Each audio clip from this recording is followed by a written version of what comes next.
CIET NCERT की ओर से प्रस्तुत है अध्याय 4 भारत में खाद्य सुरक्षा। पृष्ठ संख्या 41। अवलोकन। खाद्य सुरक्षा का अर्थ है सभी लोगों के लिए सदैव भोजन की उपलब्धता, पहुंच और उसे प्राप्त करने का सामर्थ्य। जब भी अनाज के उत्पादन या उसके वितरण की समस्या आती है तो सहज ही निर्धन परिवार इससे अधिक प्रभावित होते हैं। खाद्य सुरक्षा, सार्वजनिक वितरण प्रणाली, शासकीय सतर्कता और खाद्य सुरक्षा के खतरे की स्थिति में सरकार द्वारा की गई कार्रवाई पर निर्भर करती है। खाद्य सुरक्षा क्या है? जीवन के लिए भोजन उतना ही आवश्यक है जितना कि सांस लेने के लिए वायु। लेकिन खाद्य सुरक्षा मात्र 2 जून की रोटी पाना नहीं है, बल्कि उससे कहीं अधिक है। खाद्य सुरक्षा के ये आयाम हैं। क खाद्य उपलब्धता का तात्पर्य देश में खाद्य उत्पादन, खाद्य आयात और सरकारी अनाज भंडारों में संचित पिछले वर्षों के स्टॉक से है। ख पहुंच का अर्थ है कि खाद्य प्रत्येक व्यक्ति को मिलता रहे। ग सामर्थ्य का अर्थ है कि लोगों के पास अपनी भोजन आवश्यकताओं को पूरा करने के लिए पर्याप्त और पौष्टिक भोजन खरीदने के लिए धन उपलब्ध हो। किसी देश में खाद्य सुरक्षा केवल तभी सुनिश्चित होती है जब 1. सभी लोगों के लिए पर्याप्त खाद्य उपलब्ध हो। 2. सभी लोगों के पास स्वीकार्य गुणवत्ता के खाद्य पदार्थ खरीदने की क्षमता हो। और 3. खाद्य की उपलब्धता में कोई बाधा नहीं हो। खाद्य सुरक्षा क्यों? समाज का अधिक गरीब वर्ग तो हर समय खाद्य असुरक्षा से ग्रस्त हो सकता है, परंतु जब देश भूकंप, सूखा, बाढ़, सुनामी, फसलों के खराब होने से पैदा हुए अकाल आदि राष्ट्रीय आपदाओं से गुजर रहा हो, तो निर्धनता रेखा से ऊपर के लोग भी खाद्य असुरक्षा से ग्रस्त हो सकते हैं। 1970 के दशक में खाद्य सुरक्षा का अर्थ था आधारिक खाद्य पदार्थों की सदैव पर्याप्त उपलब्धता। अमर्त्य सेन ने खाद्य सुरक्षा में एक नया आयाम जोड़ा और हकदारियों के आधार पर खाद्य तक पहुंच पर जोर दिया। हकदारियों का अभिप्राय राज्य या सामाजिक रूप से उपलब्ध कराई गई अन्य पूर्तियों के साथ साथ उन वस्तुओं से है जिनका उत्पादन और विनिमय बाजार में किसी व्यक्ति द्वारा किया जा सकता है। तदनुसार खाद्य सुरक्षा के अर्थ में काफी परिवर्तन हुआ है। विश्व खाद्य शिखर सम्मेलन 1995 में ये घोषणा की गई कि वैयक्तिक, पारिवारिक, क्षेत्रीय, राष्ट्रीय तथा वैश्विक स्तर पर खाद्य सुरक्षा का अस्तित्व तभी है जब सक्रिय और स्वस्थ जीवन व्यतीत करने के लिए आहार संबंधी जरूरतों और खाद्य पदार्थों को पूरा करने के लिए पर्याप्त, सुरक्षित एवं पौष्टिक खाद्य तक सभी लोगों की भौतिक एवं आर्थिक पहुंच सदैव हो। खाद्य एवं कृषि संगठन 1996 पृष्ठ 3। इसके अतिरिक्त घोषणा में यह भी स्वीकार किया गया कि खाद्य तक पहुंच बढ़ाने में निर्धनता का उन्मूलन किया जाना परमावश्यक है। किसी आपदा के समय खाद्य सुरक्षा कैसे प्रभावित होती है? किसी प्राकृतिक आपदा जैसे सूखे के कारण खाद्यान्न की कुल उपज में गिरावट आती है। इससे प्रभावित क्षेत्र में खाद्य की कमी हो जाती है। खाद्य की कमी के कारण कीमतें बढ़ जाती हैं। कुछ लोग ऊंची कीमतों पर खाद्य पदार्थ नहीं खरीद सकते। अगर ये आपदा अधिक विस्तृत क्षेत्र में आती है या अधिक लंबे समय तक बनी रहती है तो भुखमरी की स्थिति पैदा हो सकती है। व्यापक भुखमरी से अकाल की स्थिति बन सकती है। अकाल के दौरान बड़े पैमाने पर मौतें होती हैं, जो भुखमरी तथा विवश होकर दूषित जल या सड़े भोजन के प्रयोग से फैलने वाली महामारियों तथा भुखमरी से उत्पन्न कमजोरी से रोगों के प्रति शरीर की प्रतिरोधी क्षमता में गिरावट के कारण होती है। भारत में जो सबसे भयानक अकाल पड़ा था वो 1943 का बंगाल का अकाल था। इस अकाल में भारत के बंगाल प्रांत में 30 लाख लोग मारे गए थे। क्या आपको मालूम है कि बंगाल के अकाल में सबसे अधिक कौन लोग प्रभावित हुए? चावल की कीमतों में भारी वृद्धि से खेतीहर मजदूर, मछुआरे, परिवहन कर्मी और अन्य अनियमित श्रमिक सबसे अधिक प्रभावित हुए। इस अकाल में सबसे अधिक वही मरे। पृष्ठ संख्या 42। सारणी 4.1 बंगाल प्रांत में चावल की उपज। इस बॉक्स में वर्ष, उत्पादन लाख टन में, आयात लाख टन में, निर्यात लाख टन में, कुल उपलब्धता लाख टन में। ये इस प्रकार है: वर्ष 1938 उत्पादन लाख टन 85, आयात लाख टन उपलब्ध नहीं, निर्यात लाख टन उपलब्ध नहीं, कुल उपलब्धता लाख टन 85। 1939 उत्पादन लाख टन 79, आयात लाख टन 04, निर्यात लाख टन उपलब्ध नहीं, कुल उपलब्धता लाख टन 83। वर्ष 1940 उत्पादन लाख टन 82, आयात लाख टन 03, निर्यात आंकड़ा उपलब्ध नहीं है, कुल उपलब्धता लाख टन 85। 1941 उत्पादन लाख टन 68, आयात लाख टन 02, निर्यात लाख टन आंकड़ा उपलब्ध नहीं है, कुल उपलब्धता लाख टन 70। 1942 उत्पादन लाख टन 93, आयात लाख टन आंकड़ा उपलब्ध नहीं है, निर्यात लाख टन 01, कुल उपलब्धता लाख टन 92। 1943 उत्पादन लाख टन 76, आयात लाख टन 03, निर्यात लाख टन आंकड़ा उपलब्ध नहीं है, कुल उपलब्धता लाख टन 79। स्रोत सेन A.K. 1983 पृष्ठ 61। देखें इस अध्याय का संदर्भ। आइए चर्चा करें। कुछ लोगों का कहना है कि बंगाल का अकाल चावल की कमी के कारण हुआ था। सारणी 4.1 का अध्ययन करें और बताएं कि क्या आप इस कथन से सहमत हैं। किस वर्ष में खाद्य उपलब्धता में भारी कमी हुई? चित्र 4.1 राहत केंद्र पर भूखमरी से पीड़ित लोग सन 1945। इस चित्र में 5 व्यक्ति दिखाए गए हैं जिनके शरीर पर समुचित कपड़ा नहीं है और हड्डियां बाहर निकली हुई हैं। आयु वर्ग वृद्ध जान पड़ता है। दूसरा चित्र 4.2 1943 के बंगाल के अकाल के दौरान पूर्वी बंगाल के चटगांव जिले में गांव छोड़कर जाता हुआ एक परिवार। इस चित्र में 5 लोग दिखाए गए हैं जिनमें 2 बालक हैं और 1 बालिका तथा पति पत्नी। ये भी भूखमरी के कारण गांव छोड़ रहे हैं। पृष्ठ संख्या 43। सुझाए गए कार्य। क चित्र 4.1 में आप क्या देखते हैं? ख पहले चित्र में कौन सा आयु वर्ग दिख रहा है? ग क्या आप कह सकते हैं कि चित्र 4.2 में दिखाया गया परिवार गरीब है? क्यों? घ क्या आप अकाल पड़ने से पहले लोगों की जीविका के स्रोत के बारे में अनुमान लगा सकते हैं? गांव के संदर्भ में। ज्ञात करें कि किसी राहत शिविर में प्राकृतिक आपदा के पीड़ितों को किस तरह की मदद दी जाती है। च क्या आपने इस तरह के पीड़ितों की कभी धन, खाद्य, कपड़ों, दवाओं आदि के रूप में सहायता की है? परियोजना कार्य। भारत में अकाल संबंधी और सूचनाएं एकत्र करें। भारत में बंगाल जैसा अकाल पुनः कभी नहीं पड़ा, लेकिन ये चिंता का विषय है कि आज भी उड़ीसा में कालाहांडी तथा काशीपुर जैसे स्थान हैं जहां अकाल जैसी दशाएं अनेक वर्षों से बनी हुई हैं, और ऐसी भी सूचना मिली है कि वहां भूख के कारण कुछ लोगों की मृत्यु भी हुई है। हाल के कुछ वर्षों में राजस्थान के बारन जिले, झारखंड के पालामू जिले तथा अन्य सुदूरवर्ती क्षेत्रों में भूख के कारण लोगों की मृत्यु की सूचना मिली है। अतः किसी भी देश में खाद्य सुरक्षा आवश्यक होती है ताकि सदैव खाद्य की उपलब्धता सुनिश्चित की जा सके। खाद्य असुरक्षित कौन है? यद्यपि भारत में लोगों का एक बड़ा वर्ग खाद्य एवं पोषण की दृष्टि से असुरक्षित है, परंतु इससे सर्वाधिक प्रभावित वर्गों में ये वर्ग शामिल हैं। भूमिहीन जो थोड़ी बहुत अथवा नगण्य भूमि पर निर्भर हैं, पारंपरिक दस्तकार, पारंपरिक सेवाएं प्रदान करने वाले लोग, अपना छोटा मोटा काम करने वाले कामगार और निराश्रित तथा भिखारी।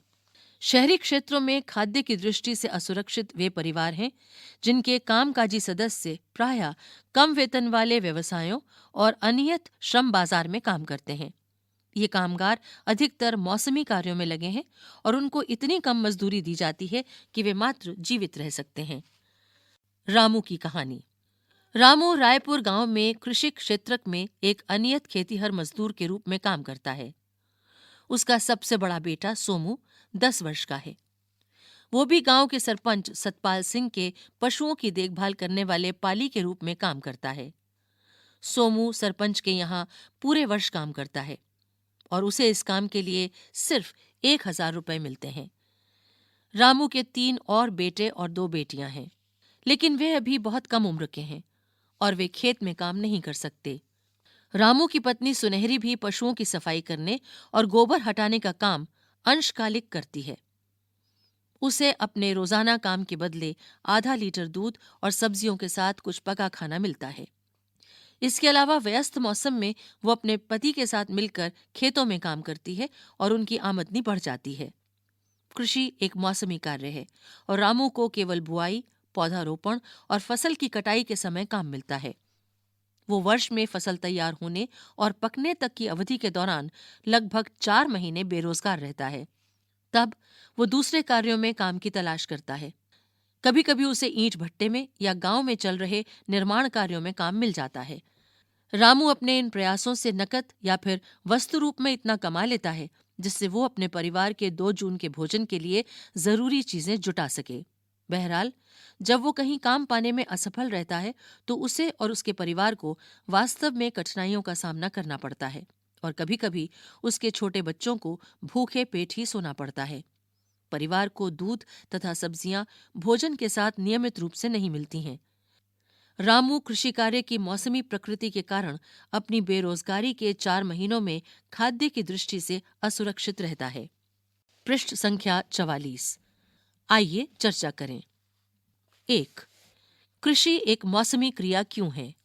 2. रामू वर्ष के लगभग 4 महीने बेरोजगार क्यों रहता है? 3. जब रामू बेरोजगार होता है तो वो क्या करता है? 4. रामू के परिवार में पूरक आय कौन प्रदान करता है? 5. कोई भी काम पाने में असमर्थ होने पर रामू को कठिनाई क्यों होती है? 6. रामू खाद्य की दृष्टि से कब असुरक्षित होता है? अहमद की कहानी बॉक्सारंभ। अहमद बंगलोर में रिक्शा चलाता है। वो अपने 3 भाइयों, 2 बहनों और बूढ़े माँ बाप के साथ झुमरी तलैया से आया है। वो एक झुग्गी में रहता है। उसके परिवार के समस्त सदस्यों का पालन पोषण रिक्शा चलाने से होने वाली उसकी प्रतिदिन की आय पर निर्भर है। बहरहाल, उसका रोजगार सुरक्षित नहीं है और उसकी आय प्रतिदिन घटती बढ़ती रहती है। कभी कभी वो इतना कमा लेता है कि समस्त दैनिक आवश्यकताओं की चीजें खरीदने के पश्चात अपनी आय में से कुछ बचा लेता है। अन्य दिनों में वो मुश्किल से इतना ही कमा पाता है जिससे वो दैनिक आवश्यकता की वस्तुएं ही खरीद सके। सौभाग्यवश अहमद को एक पीला कार्ड प्राप्त है जो निर्धनता रेखा से नीचे के लोगों का पीडीएस कार्ड है। इस कार्ड से अहमद अपनी दैनिक जरूरतों के उपभोग के लिए पर्याप्त मात्रा में गेहूं, चावल, चीनी और मिट्टी का तेल प्राप्त कर लेता है। वो इन चीजों को बाजार की कीमत से आधी कीमत पर प्राप्त कर लेता है। वो अपना मासिक भंडार उस विशेष दिन खरीदता है जिस दिन दुकान निर्धनता रेखा के नीचे के लोगों के लिए खुलती है। इस तरह अहमद अपनी इस अपर्याप्त आय से अपने बड़े परिवार का किसी तरह पालन पोषण कर रहा है, जहां वो अकेला कमाने वाला सदस्य है। आइए चर्चा करें। 1. क्या रिक्शा चलाने से अहमद को नियमित आय होती है? 2. रिक्शा चलाने से होने वाली थोड़ी सी आय के बावजूद पीला कार्ड अहमद को अपना परिवार चलाने में कैसे मदद कर रहा है? 3. रामू खाद्य की दृष्टि से कब असुरक्षित होता है? खाद्य पदार्थ खरीदने में असमर्थता के साथ सामाजिक संरचना भी खाद्य की दृष्टि से असुरक्षा में भूमिका निभाती है। अनुसूचित जाति, अनुसूचित जनजाति और अन्य पिछड़ी जातियों के कुछ वर्गों, इनमें से निचली जातियां, इनका या तो भूमि का आधार कमजोर होता है या फिर उनकी भूमि की उत्पादकता बहुत कम होती है। वे खाद्य की दृष्टि से शीघ्र असुरक्षित हो जाते हैं। वे लोग भी खाद्य की दृष्टि से सर्वाधिक असुरक्षित होते हैं जो प्राकृतिक आपदाओं से प्रभावित हैं और जिन्हें काम की तलाश में दूसरी जगह जाना पड़ता है। कुपोषण से सबसे अधिक महिलाएं प्रभावित होती हैं। ये गंभीर चिंता का विषय है क्योंकि इससे अजन्मे बच्चों को भी कुपोषण का खतरा रहता है। खाद्य असुरक्षा से ग्रस्त आबादी का बड़ा भाग गर्भवती तथा दूध पिला रही महिलाओं तथा 5 वर्ष से कम उम्र के बच्चों का है।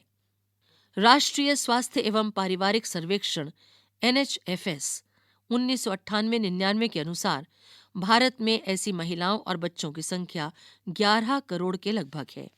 देश के कुछ क्षेत्रों जैसे आर्थिक रूप से पिछड़े राज्य जहां गरीबी अधिक है, आदिवासी और सुदूर क्षेत्र, प्राकृतिक आपदाओं से बार बार प्रभावित होने वाले क्षेत्र आदि में खाद्य की दृष्टि से असुरक्षित लोगों की संख्या आनुपातिक रूप से बहुत अधिक है।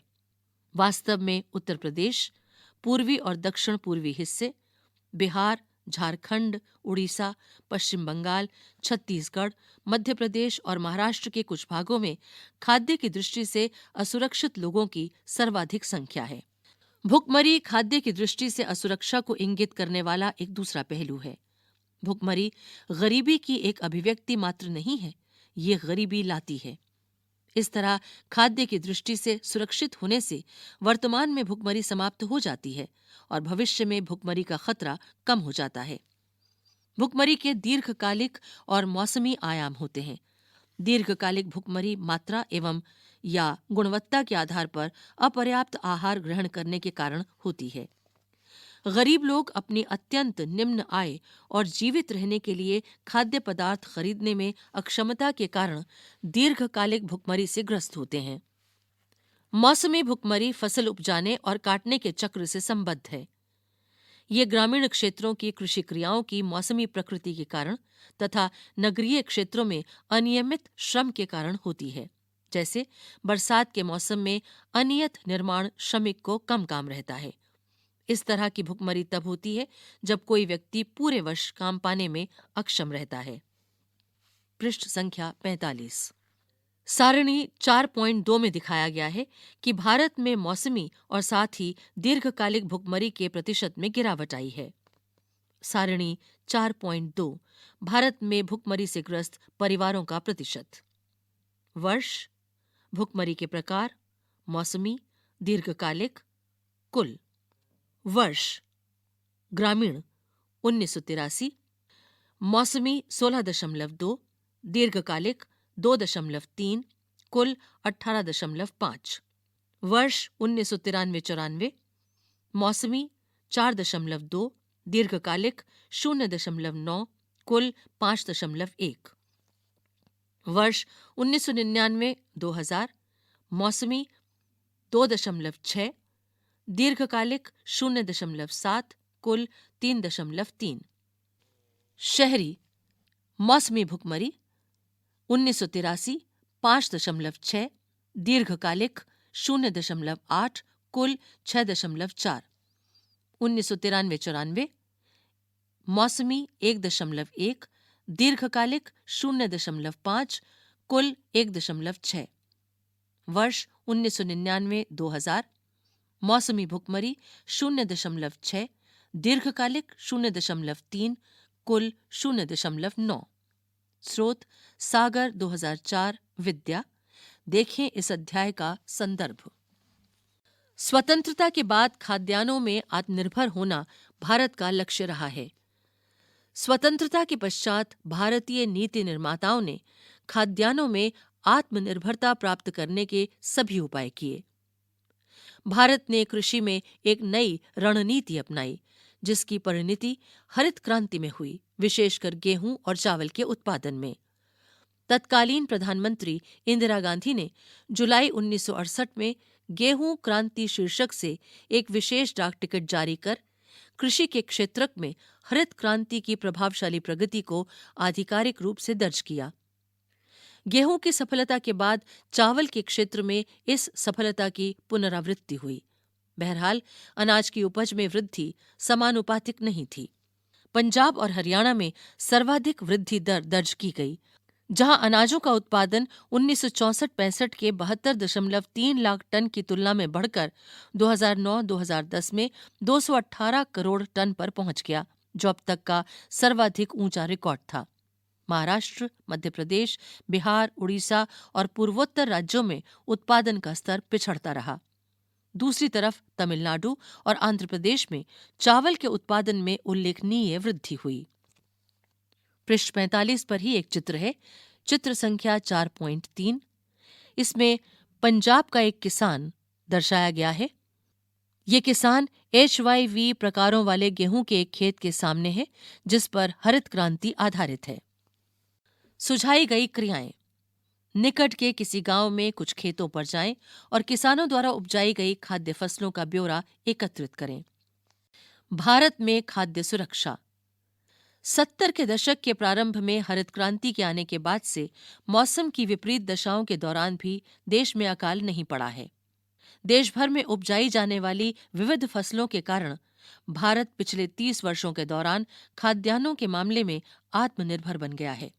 सरकार द्वारा सावधानीपूर्वक तैयार की गई खाद्य सुरक्षा व्यवस्था के कारण देश में खराब मौसम स्थितियों के बावजूद अथवा किसी अन्य कारण से अनाज की उपलब्धता और भी सुनिश्चित हो गई। इस व्यवस्था के दो घटक हैं, क बफर स्टॉक और ख सार्वजनिक वितरण प्रणाली। पृष्ठ 46। आरेख 4.1 भारत में अनाज की उपज करोड़ टन। वर्ष 1960-61 अनुमानतः 50 करोड़ टन। 1970-71 अनुमानतः 100 करोड़ टन। 1980-81 अनुमानतः 100 करोड़ टन।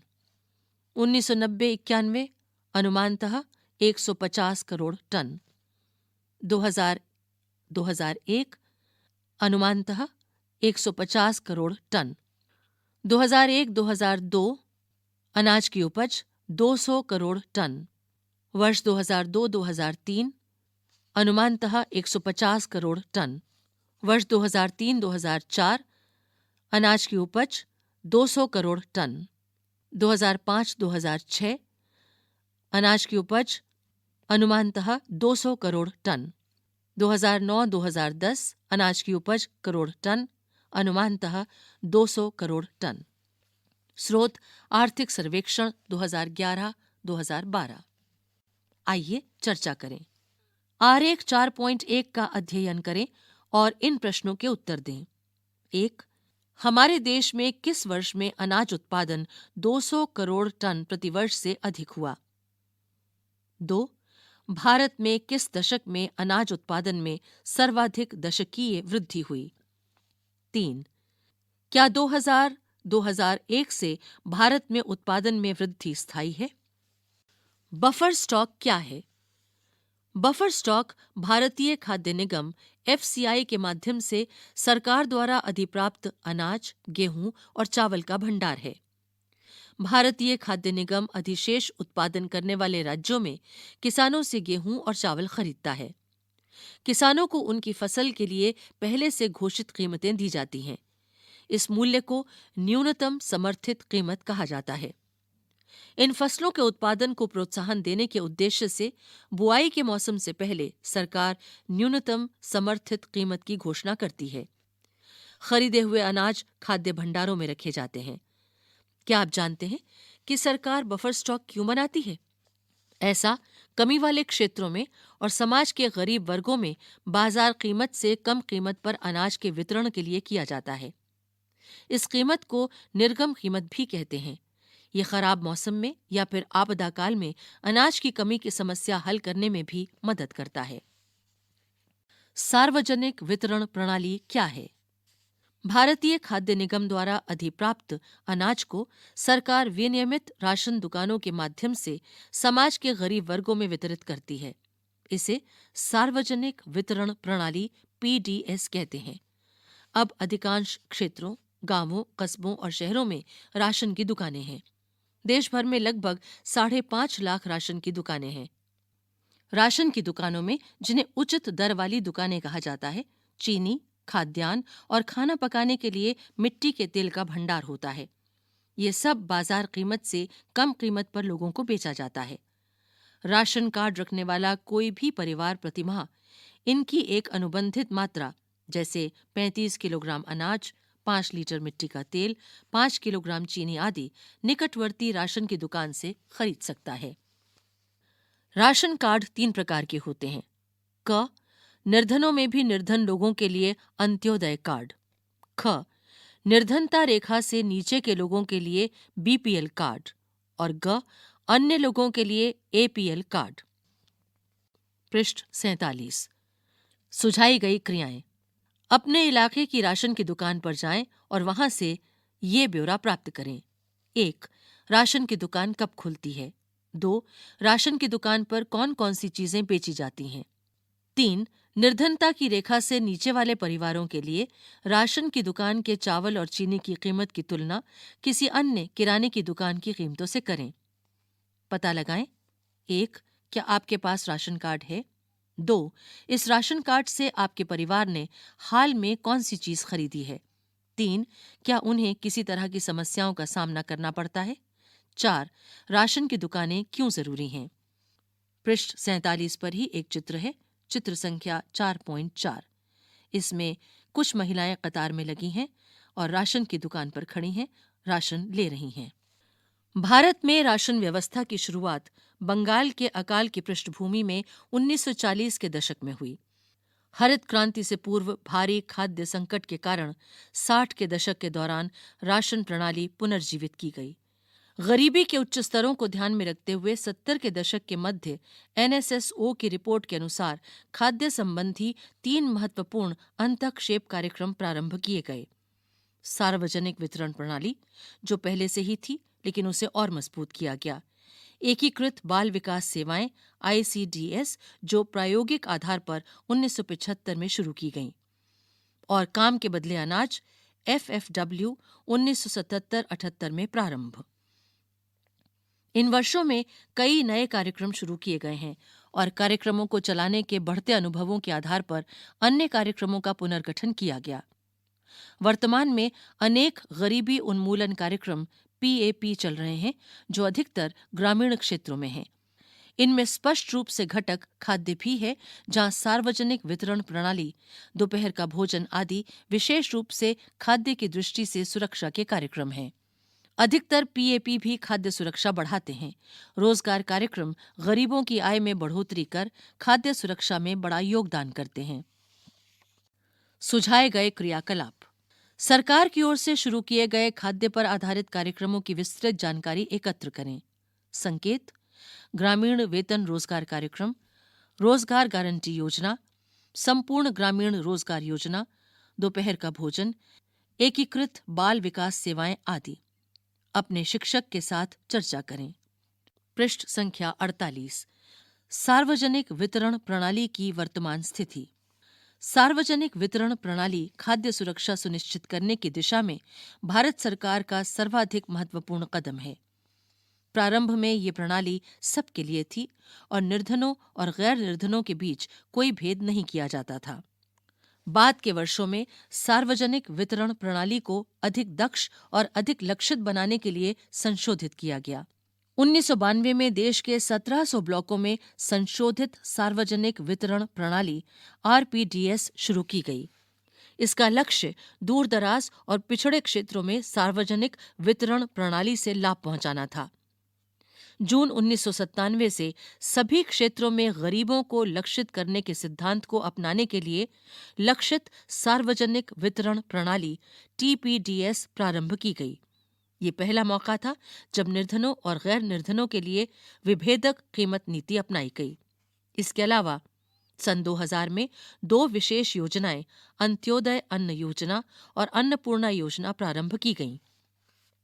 ये योजनाएं क्रमशः गरीबों में भी सर्वाधिक गरीब और दीन वरिष्ठ नागरिक समूहों पर लक्षित हैं। इन दोनों योजनाओं का संचालन सार्वजनिक वितरण प्रणाली के वर्तमान नेटवर्क से जोड़ दिया गया है। सार्वजनिक वितरण प्रणाली की कुछ महत्वपूर्ण विशेषताओं का सारांश सारणी 4.3 में दिया गया है। इसी पृष्ठ पर सारणी 4.3 सार्वजनिक वितरण प्रणाली की कुछ महत्वपूर्ण विशेषताएं। योजना का काम, आरंभ का वर्ष, लक्षित समूह, अद्यतन मात्रा, निर्गम कीमत रुपया प्रति किलोग्राम। योजना का काम सार्वजनिक वितरण प्रणाली, आरंभ का वर्ष 1992 तक, लक्षित समूह सर्वजनीन, अद्यतन मात्रा संकेतित नहीं।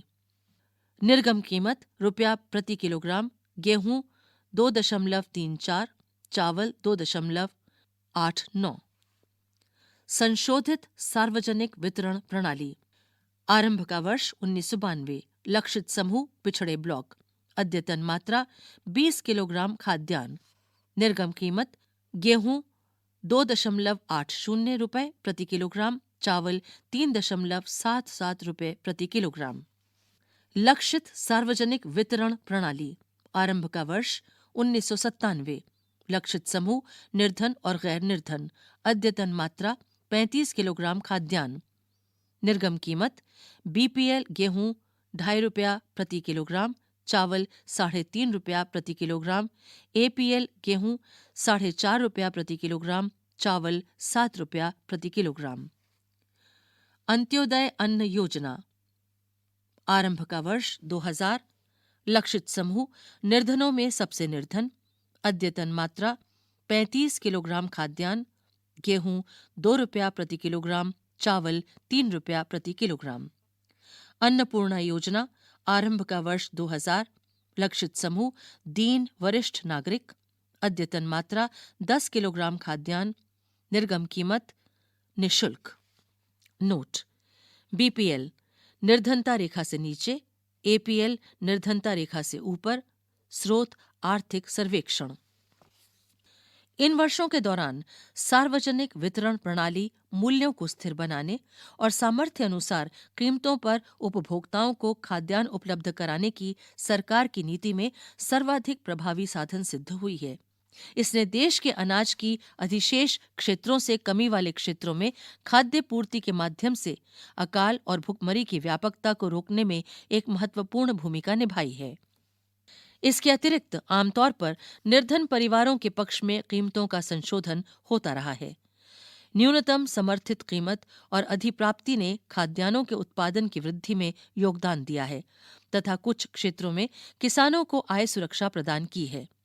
तथापि सार्वजनिक वितरण प्रणाली को अनेक आधारों पर कड़ी आलोचना का सामना करना पड़ा है।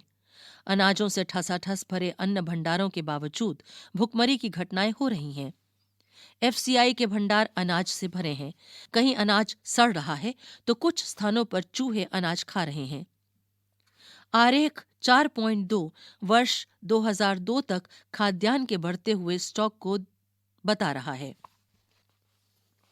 आरेख 4.2 केंद्रीय खाद्यान्न, गेहूं और चावल स्टॉक और न्यूनतम बफर प्रतिमान करोड़ टन। जुलाई 2001 वास्तविक स्टॉक 24.3, बफर स्टॉक 61.7। जुलाई 2002 वास्तविक स्टॉक 24.3, बफर स्टॉक 63। जुलाई 2003 वास्तविक स्टॉक 24.3, बफर स्टॉक 35.2। जुलाई 2004 वास्तविक स्टॉक 24.3, बफर स्टॉक 29.9। जुलाई 2012 वास्तविक stock 33, buffer stock 82.3 crore tonne. स्रोत आर्थिक सर्वेक्षण 2012। राष्ट्रीय काम के बदले अनाज कार्यक्रम। राष्ट्रीय काम के बदले अनाज कार्यक्रम 14 नवंबर 2004 को पूरक श्रम रोजगार के सृजन को तीव्र करने के उद्देश्य से देश के 150 सर्वाधिक पिछड़े जिलों में प्रारंभ किया गया था। ये कार्यक्रम उन समस्त ग्रामीण गरीबों के लिए है जिन्हें वेतन रोजगार की आवश्यकता है और जो अकुशल शारीरिक श्रम करने के इच्छुक हैं। इसे 100% केंद्र द्वारा प्रायोजित कार्यक्रम के रूप में लागू किया गया और राज्यों को निःशुल्क अनाज मुहैया कराया जाता रहा है। जिला स्तर पर कलेक्टर शीर्ष अधिकारी है और उन पर इस कार्यक्रम की योजना बनाने, कार्यान्वयन, समन्वयन और पर्यवेक्षण की जिम्मेदारी है। वर्ष 2004-2005 में इस कार्यक्रम के लिए 20 लाख टन अनाज के अतिरिक्त 2020 करोड़ रुपए नियत किए गए हैं। पृष्ठ 49। आओ चर्चा करें। आरेख 4.2 का अध्ययन करें और इन प्रश्नों के उत्तर दें। हाल में किस वर्ष में सरकार के पास खाद्यान्न का स्टॉक सबसे अधिक था? एफसीआई का न्यूनतम बफर स्टॉक प्रतिमान क्या है? एफसीआई के भंडारों में खाद्यान्न ठसाठस क्यों भरा हुआ है? अंत्योदय अन्न योजना। अंत्योदय अन्न योजना दिसंबर 2000 में शुरू की गई थी। इस योजना के अंतर्गत लक्षित सार्वजनिक वितरण प्रणाली में आने वाले निर्धनता रेखा से नीचे के परिवारों में से 1 करोड़ लोगों की पहचान की गई। संबंधित राज्य के ग्रामीण विकास विभागों ने गरीबी रेखा से नीचे के गरीब परिवारों को सर्वेक्षण के द्वारा चुना। 2 रुपये प्रति किलोग्राम गेहूं और 3 रुपये प्रति किलोग्राम की अत्यधिक आर्थिक सहायता प्राप्त दर पर प्रत्येक पात्र परिवार को 25 किलोग्राम अनाज उपलब्ध कराया गया। अनाज की ये मात्रा अप्रैल 2002 में 25 किलोग्राम से बढ़ाकर 35 किलोग्राम कर दी गई। जून 2003 और अगस्त 2004 में इसमें 50-50 लाख अतिरिक्त बीपीएल परिवार 2 बार जोड़े गए। इससे इस योजना में आने वाले परिवारों की संख्या 2 करोड़ हो गई। सहायिकी अर्थात सब्सिडी वो भुगतान है जो सरकार द्वारा किसी उत्पादक को बाजार कीमत की अनुपूर्ति के लिए किया जाता है। सहायिकी से घरेलू उत्पादकों के लिए ऊंची आय कायम रखते हुए उपभोक्ता कीमतों को कम किया जा सकता है। पृष्ठ संख्या 50। जुलाई 2012 में एफसीआई के पास गेहूं और चावल का भंडार 82 करोड़ टन था, जो 33 करोड़ टन के न्यूनतम बफर प्रतिमान से बहुत अधिक था। बाद के वर्षों में भंडार में कमी आई, फिर भी ये बफर स्टॉक प्रतिमानों से लगातार ऊंचा बना रहा। सरकार द्वारा शुरू की गई विभिन्न योजनाओं के अधीन खाद्यान्नों के वितरण के द्वारा स्थिति में सुधार हुआ। अनाज वितरण से हालात सुधरे। इस बात पर आम सहमति है कि बफर स्टॉक का उच्च स्तर बेहद अवांछनीय है और ये बर्बादी भी है। विशाल खाद्य स्टॉक का भंडारण बर्बादी और अनाज की गुणवत्ता में ह्रास के अतिरिक्त उच्च रखरखाव लागत के लिए भी जिम्मेदार है। न्यूनतम समर्थित कीमत को कुछ वर्ष के लिए स्थिर रखने पर गंभीरता से विचार करना चाहिए। इस पृष्ठ पर एक चित्र है, चित्र संख्या 4.5। भंडारों में खाद्यान्न ले जाते हुए किसान दर्शाए गए हैं। वर्धित न्यूनतम समर्थित कीमत पर अनाज की अधिक खरीदारी प्रमुख अनाज उत्पादक राज्यों जैसे पंजाब, हरियाणा और आंध्र प्रदेश की ओर से डाले गए दबावों का नतीजा है। इसके अलावा चूंकि खरीदारी कुछ समृद्ध क्षेत्रों पंजाब, हरियाणा, पश्चिमी उत्तर प्रदेश, आंध्र प्रदेश और कुछ सीमा तक पश्चिम बंगाल में मुख्यतः 2 फसलों गेहूं और चावल तक सीमित है। न्यूनतम समर्थित कीमत में वृद्धि ने विशेषतया खाद्यान्नों के अधिशेष वाले राज्यों के किसानों को अपनी भूमि पर मोटे अनाजों की खेती समाप्त कर धान और गेहूं उपजाने के लिए प्रेरित किया है, जबकि मोटे अनाज गरीबों का प्रमुख भोजन है। धान की खेती के लिए सघन सिंचाई से पर्यावरण और जल स्तर में गिरावट भी आई है, जिससे इन राज्यों में कृषिगत विकास को बनाए रखने में खतरा पैदा हो गया है। न्यूनतम समर्थित कीमतों के बढ़ने से सरकार की खाद्यान्नों की वसूली अनुरक्षण लागत बढ़ गई है। एफसीआई की बढ़ती परिवहन और भंडारण लागत ने इसे और बढ़ा दिया है। चिंता का एक और प्रमुख कारण सार्वजनिक वितरण प्रणाली की विफलता रही है, जो इस तथ्य से स्पष्ट है कि अखिल भारतीय स्तर पर पीडीएस खाद्यान्नों की औसत उपभोग मात्रा 1 किलोग्राम प्रति व्यक्ति प्रतिमाह है। बिहार, उड़ीसा और उत्तर प्रदेश में प्रति व्यक्ति उपभोग का आंकड़ा 300 ग्राम प्रति व्यक्ति प्रतिमाह से भी कम है। इसके विपरीत केरल, कर्नाटक और तमिलनाडु जैसे अधिकतर दक्षिणी राज्यों में और हिमाचल प्रदेश में औसत उपभोग 3 से 4 किलोग्राम प्रति व्यक्ति प्रतिमाह के बीच है। फलस्वरूप निर्धनों को अपनी खाद्य आवश्यकताओं के लिए राशन दुकान की बजाय बाजार पर निर्भर होना पड़ता है। मध्य प्रदेश में निर्धनों द्वारा गेहूं और चावल के उपभोग का मात्र 5% राशन की दुकानों के माध्यम से पूरा होता है। उत्तर प्रदेश और बिहार में ये प्रतिशत और भी कम है। पीडीएस डीलर अधिक लाभ कमाने के लिए अनाज को खुले बाजार में बेचना, राशन दुकानों में घटिया अनाज बेचना, दुकान कभी कभार खोलना जैसे अपचार करते हैं। राशन दुकानों में घटिया किस्म के अनाज का पड़ा रहना आम बात है, जो बिक नहीं पाता। ये एक बड़ी समस्या साबित हो रही है। जब राशन की दुकानें इन अनाजों को बेच नहीं पाती, तो एफसीआई के गोदामों में अनाज का विशाल स्टॉक जमा हो जाता है। हाल के वर्षों में एक और कारण से सार्वजनिक वितरण प्रणाली में गिरावट आई है। पहले प्रत्येक परिवार के पास निर्धन या गैर निर्धन राशन कार्ड था, जिसमें चावल, गेहूं, चीनी आदि वस्तुओं का एक निश्चित कोटा होता था। ये प्रत्येक परिवार को एक समान निम्न कीमत पर बेचे जाते थे। आज आप जो 3 प्रकार के कार्ड और कीमतों की श्रृंखला देखते हैं, पहले ये नहीं थी। बड़ी संख्या में परिवार राशन की दुकानों से अनाज खरीद सकते थे। हाँ, उनका कोटा निश्चित था। इसमें निम्न आय वर्ग के परिवार शामिल थे, जिनकी आय निर्धनता रेखा से नीचे के परिवार की आय से थोड़ी ही अधिक थी। अब 3 भिन्न कीमतों वाले टीपीडीएस की व्यवस्था में निर्धनता रेखा से ऊपर वाले किसी भी परिवार को राशन दुकान पर बहुत कम छूट मिलती है। एपीएल परिवारों के लिए कीमतें लगभग उतनी ही ऊंची हैं जितनी खुले बाजार में। इसलिए राशन की दुकान से इन चीजों की खरीदारी के लिए उनको बहुत कम प्रोत्साहन प्राप्त है। पृष्ठ संख्या 51। सहकारी समितियों की खाद्य सुरक्षा में भूमिका।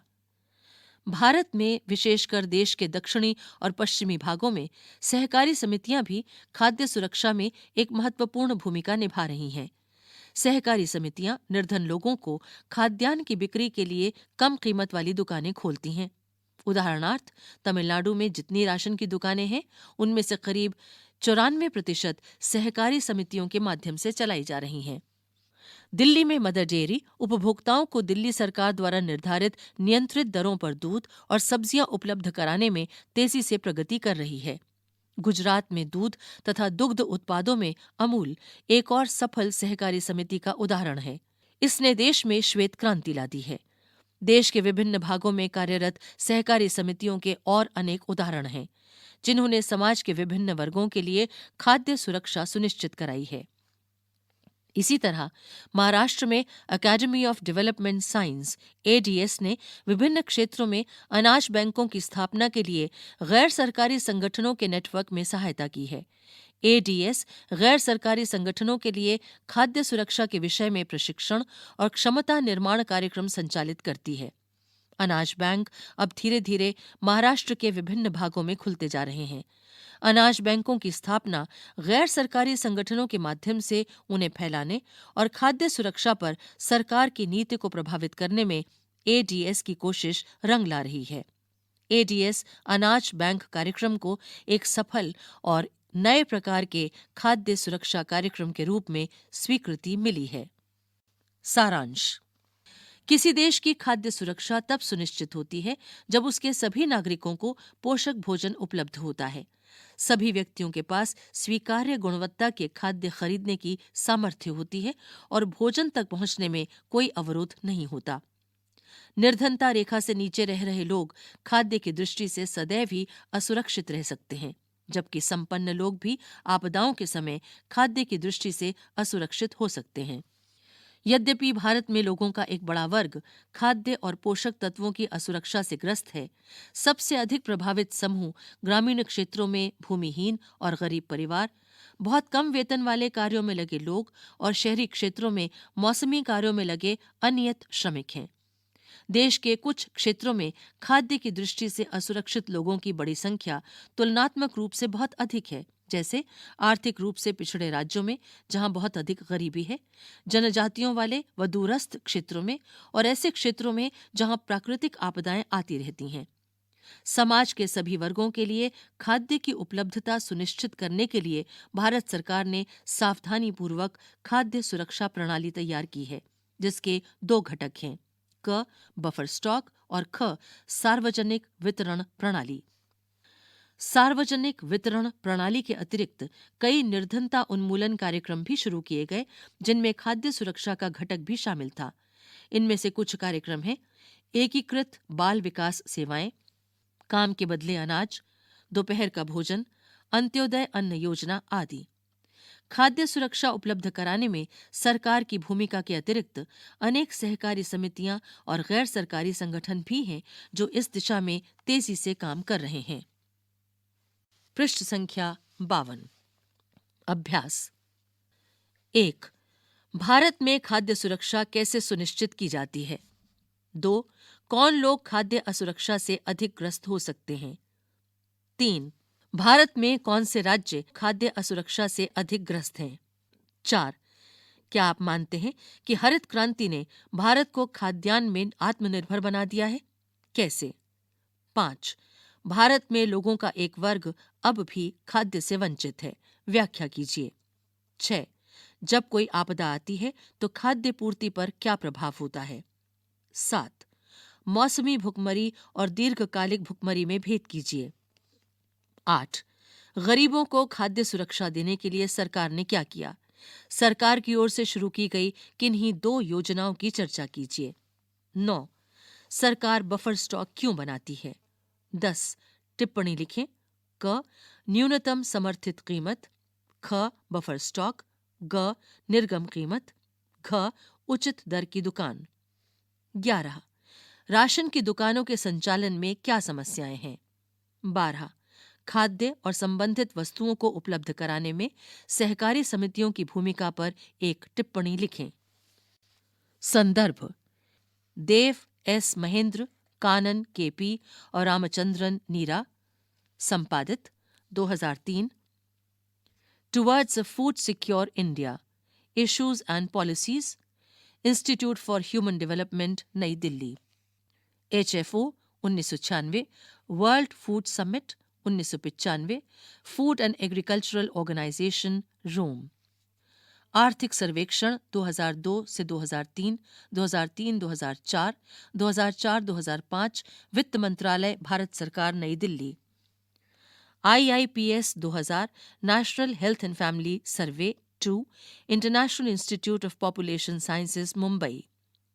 सागर Vidya 2004, food security in India, paper presented in ADRF IFRI final meeting on food security in India, सितंबर 10-11, नई Delhi.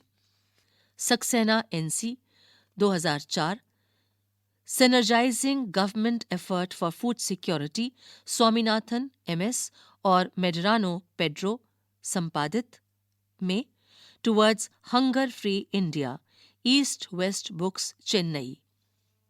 Saxena NC 2004, reorganising policies and delivery for elevating hunger and malnutrition, national food security summit, नई दिल्ली में प्रस्तुत पर्चा। Sen AK 1983, poverty and famines, an essay on enlightenment and deprivation, Oxford University Press. Sharma Rekha और Meenakshi JV 2004, micronutrient deficiencies in rural diets towards hunger free India, from vision to action, proceedings of consultation on towards hunger free India, countdown from 2007, नई Delhi. UN 1975, report of the world food conference 1975, Rome, United Nations, New York. अध्याय समाप्त। अभी आप सुन रहे थे कक्षा 9 की ध्वनि पाठ्य पुस्तक अर्थशास्त्र। ध्वनि अंकन बटिलेंग लिंगडोह और शानू मुक्सीम। निर्माण तथा ध्वनि संपादन विमलेश चौधरी तथा प्रस्तुति CIET NCERT, नई दिल्ली।